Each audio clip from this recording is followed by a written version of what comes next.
उत्तर प्रदेश के कन्नौज से भक्तिभाव और सामाजिक चेतना से जुड़ी एक महत्वपूर्ण खबर सामने आई है, जहां 24 घंटे का अखंड श्री दुर्गा चालीसा पाठ का क्रम श्रद्धा और उल्लास के साथ संपन्न हुआ। इस धार्मिक आयोजन में बड़ी संख्या में श्रद्धालुओं ने सहभागिता की और योगीराज श्री शक्ति पुत्र जी महाराज व मां भगवती की आराधना की। कार्यक्रम के मुख्य अतिथि के रूप में भगवती मानव कल्याण संगठन के केंद्रीय महासचिव सिद्धार्थ सम्रत सौरभ द्विवेदी विशेष रूप से उपस्थित रहे, जहां आयोजन स्थल पर कार्यकर्ताओं के द्वारा भव्य मंच सजाया गया। इस अवसर पर हजारों की संख्या में मौजूद लोगों ने नशा मुक्ति का संकल्प लिया। वहीं मुख्य अतिथि ने अपने संबोधन में समाज को नशा मुक्त बनाने का संदेश देते हुए समाज के सभी वर्गों से सकारात्मक दिशा में आगे बढ़ने की अपील की। पूरे आयोजन के दौरान भक्ति, अनुशासन और सामाजिक जागरूकता का अद्भुत संगम देखने को मिला। बोलिए भगवती माता आदि शक्ति जगत जननी जगदम्बे मात की जय। परम पूज्य परमहंस योगीराज श्री शक्ति पुत्र जी महाराज की जय। बोलिए सच्चे दरबार की जय। बात कोई भी हो, बात अगर गलत है तो हम उस बात से नहीं डरते। धर्म स्थापना में होने वाले किसी वारदात से नहीं डरते और श्री शक्ति पुत्र जी महाराज के शिष्य अपना रास्ता तय करते ही हैं। मौसम तुमको जैसा होना हो जाओ, हम सर्दी गर्मी बरसात से नहीं। सद्गुरुदेव परमहंस योगीराज श्री शक्ति पुत्र जी महाराज भगवती माता आदि शक्ति जगत जननी जगदम्बा के आशीर्वाद से, उनकी कृपा की छांव में यह 24 घंटे का क्रम संपन्न हुआ। मां गुरुवर के चरणों में बारंबार निवेदन करता हूं, वंदन करता हूं और इस कार्यक्रम में प्रारंभ से लेकर अब तक और अभी उपस्थित सभी भाइयों बहनों को सादर जय माता की। भगवती मानव कल्याण संगठन का केंद्रीय कार्यालय मध्य प्रदेश में स्थित है।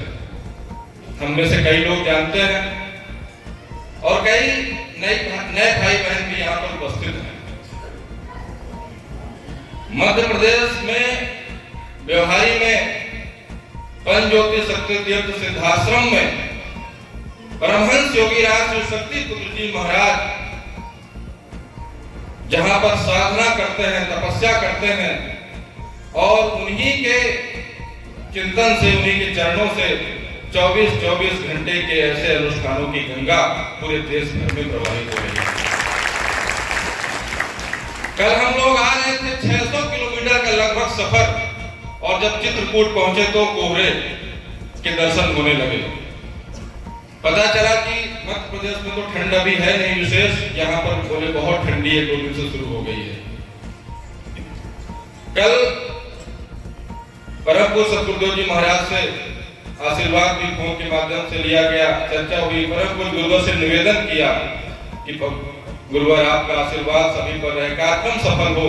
गुरुवर ने अपना आशीर्वाद रखा और यहाँ पर सभी लोग इस कार्यक्रम के माध्यम से मां गुरुवर का आशीर्वाद प्राप्त भी कर रहे हैं। भाइयों बहनों, परिवर्तन संसार का नियम है। एक एक अणु, एक एक परमाणु हर समय बदल रहा है। हम इस बात को जाने या ना जाने, अणु और परमाणु को हम देख नहीं पाते, लेकिन एक व्यक्ति जब पैदा होता है, शिशु होता है और अपनी मृत्यु शैया की अवस्था तक पहुंचते पहुंचते उसके शरीर में परिवर्तन होता है। यह परिवर्तन का साक्षात प्रमाण है। कोई भी जगह, कोई भी स्थान आप 25 साल 30 साल पहले देखिए और 25-30 साल में वह बदल जाता है, व्यक्ति बदल जाता है। सब कुछ परिवर्तनशील है। परिवर्तन संसार का नियम है, परिवर्तन होगा ही। लेकिन परम पूज्य सद्गुरुदेव योगीराज श्री शक्ति पुत्र जी महाराज ने कहा कि अगर परिवर्तन संसार का नियम है, परिवर्तन होगा ही, तो परिवर्तन ऐसा होना चाहिए कि आने वाली पीढ़ियों का भी कल्याण हो सके। अगर कोई युग पुरुष अगर कृष्ण भगवान न आए होते, उनका हस्तक्षेप इस धरती पर न होता, तो परिवर्तन तो हो ही रहा था। दुर्योधन के साथ साथ जितने भी कौरव थे, सभी 5 पांडवों के दुश्मन बन चुके थे, भाई भाई के दुश्मन बन चुके थे। वो राज्य हड़पना चाहते थे, और समझिए कि जो भाई भाई का ना हुआ, परिवार का ना हुआ, वो पूरे भारतवर्ष का राजा होता, कितनी दुर्गति होती। इसलिए कृष्ण भगवान ने कहा कि वो परिवर्तन तो हो ही रहा है, लेकिन मैं वह परिवर्तन नहीं होने दूंगा। मैं आया हूं तो धर्म की स्थापना करके जाऊंगा। इसी प्रकार गुरुवर कहते हैं कि वो बदलाव तो हो रहा, कलिकाल का समय तो बढ़ ही रहा है, तो उस कलिकाल के बीच में मैं वह परिवर्तन करके जाऊंगा कि आने वाले समय में लोगों को सत्य धर्म के यात्री बनने में कठिनाई न हो। और उसी परिवर्तन की यात्रा को हम और आप तय कर रहे हैं। बहुत बड़े सौभाग्य का विषय है कि हम केवल अपने लिए नहीं जी रहे। एक पशु अपने लिए जीता है। अगर मनुष्य भी केवल अपने लिए जीने लगे, तो समझिए कि इस संसार की दुर्दशा का समय शुरू हो गया। और आज यह बाजारवाद चाहता है कि तुम केवल अपने घर में पड़े रहो, तुम केवल उपभोक्ता बन जाओ बाजार के, तुम केवल मोबाइल चलाते रहो, टीवी देखते रहो, मोबाइल में अमेज़न से सामान मंगा के घर में भरते रहो, और एक दिन बीमार होकर के मर जाओ। लेकिन परम पूज्य सद्गुरुदेव योगी राज शक्ति पुत्र जी महाराज ने अपने शिष्यों के लिए वह रास्ता दिया, ऐसा रास्ता कि न चाहते हुए भी तुम्हें घर से बाहर निकलना पड़ेगा, और बाहर निकल करके अपने साथ साथ समाज कल्याण के रास्ते पर चलना पड़ेगा। तुम बाहर निकलोगे, तुम्हारा भी कल्याण होगा और इस मानवता का भी कल्याण होगा। उदाहरण है ये 24 घंटे का जो हमने कार्यक्रम बैठ करके किया। यह केवल कार्यक्रम नहीं है, यह केवल पांडित्यपूर्ण एक परंपरा का निर्वहन नहीं है, यह परिवर्तन का क्रम है। ऐसे 24-24 घंटे के, 5-5 घंटे के 40 पाठों के, 1-1 घंटे की आरती क्रम के माध्यम से देश भर में 25 से 30 लाख अधिक लोग नशा मांसाहार से मुक्त होकर के अपने घर में मां की आरती पूजन करते हैं। जिम्मेदार नागरिक बन चुके, घर में बैठ करके अपना और अपने परिवार का भी कल्याण कर रहे, और बाहर निकल करके समाज का भी कल्याण कर। यह ऐसा साचा है, यह संगठन ऐसा साचा है, जो इसकी इज्जत में आ गया, उसके जीवन का उत्थान होना सुनिश्चित है, उसे कोई रोक नहीं सकता। जादू की छड़ी होती थी पहले, हम कहानियों में पढ़ते हैं, अलाई बलाई करके से चला देते थे, बदल जाता था। यहाँ भी जादू की छड़ी है, पर यहाँ अलाई बलाई नहीं होता। यहाँ पर ओम शक्ति पुत्राय गुरुभ्यो नमः और ओम जगदम्बिके दुर्गाय नमः मंत्र होता है। यहाँ पर नशा मुक्त की जीवन यात्रा होती है, यहाँ पर आत्म कल्याण जन कल्याण की यात्रा होती है। यहाँ पर घर में माँ की जोत जलाई जाती है। यहाँ पर समझा जाता है कि यह जीवन चंद दिनों का है, हम सभी लोग कुछ दिन के लिए आए हैं और चले जाएंगे, यह किराए का घर है। तो यहाँ पर मान अपमान, जीवन मरण, लाभ हानि से परे होकर के दूसरों के जीवन में खुशियां लाने का कार्य किया जाता है, और स्थायी रूप से कार्य किया जाता है। इस संगठन में आज जो नशा मुक्त हो गया, इस संगठन में जो 20 साल पहले नशा मुक्त हो गया, इस संगठन में जिसने अपने घर में माँ की जोत जलाना शुरू कर दिया, इस संगठन में जुड़ करके जिसने गुरुवर के क्रमों को अपनाना शुरू कर दिया, उसके घर के लोग तो बदल ही जाते हैं। दूर दूर के रिश्ते नातेदार होते हैं, उनके जीवन में भी परिवर्तन आता है, घर में सुख शांति की स्थापना हो जाती है। ऋषि का एक गुरु का संकल्प है, वो आश्रम में साधना कर रहे होते हैं।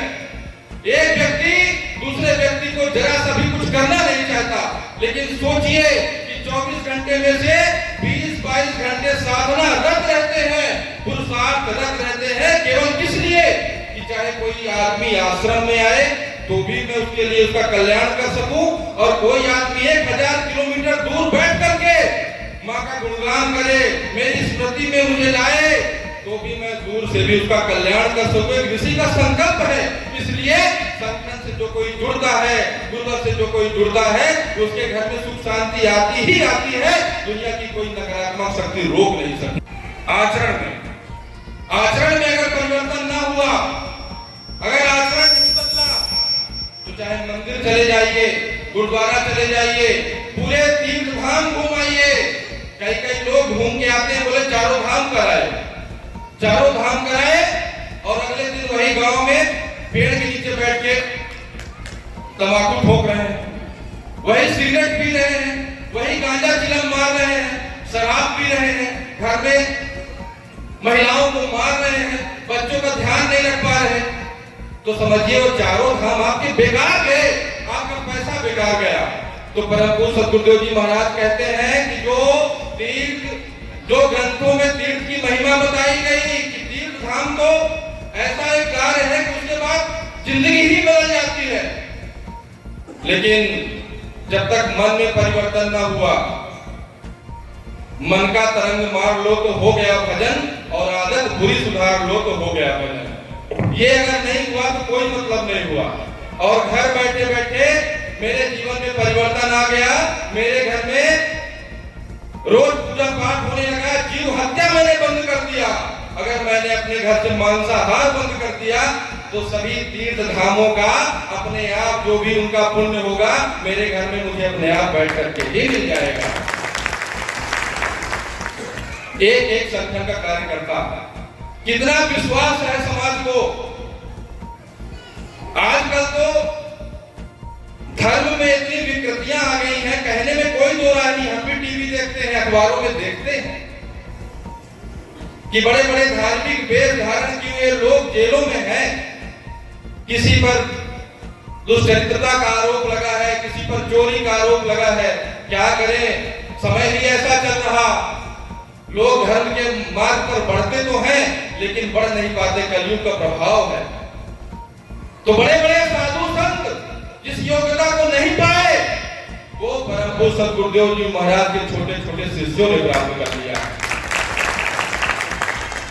अपने घर में किसी को कोई बैठाने में 1000 बार सोचेगा कि इस आदमी को मैं जानता नहीं हूं, इसको अपने घर में कैसे बुलाऊं।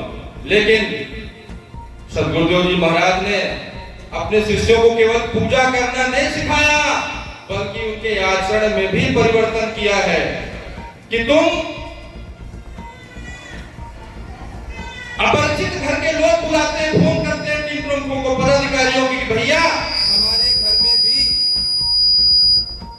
घर में भी आकर के 1 घंटे की आरती कर देना। आप सुना है आप आरती करते हो तो घर के ग्रह नक्षत्र के दोष दूर हो जाते हैं।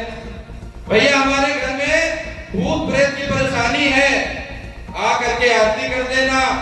सुना है कि आप लोग आरती करते हैं तो भूत प्रेतों के दोष होते हैं, दूर हो जाते हैं।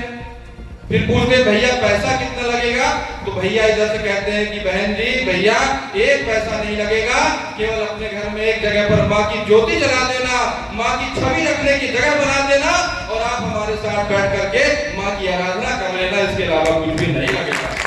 और जब वह क्रम होता है तो उस घर में जो भी दिक्कतें होती है, समस्याएं होती है, उसमें लाभ मिल जाता है। जानते हैं क्यों? क्योंकि पुल जब सही होता है तभी नदी पार करवा पाता है। तो माध्यम परम पूज्य गुरुवर ने अपने सभी माध्यमों को निस्वार्थ बनाया है, उनको सच्चरित्र बनाया है कि चाहे कितना भी पैसा हो, कितना भी वैभव हो, तुमको अपना ईमान नहीं दिखाना है।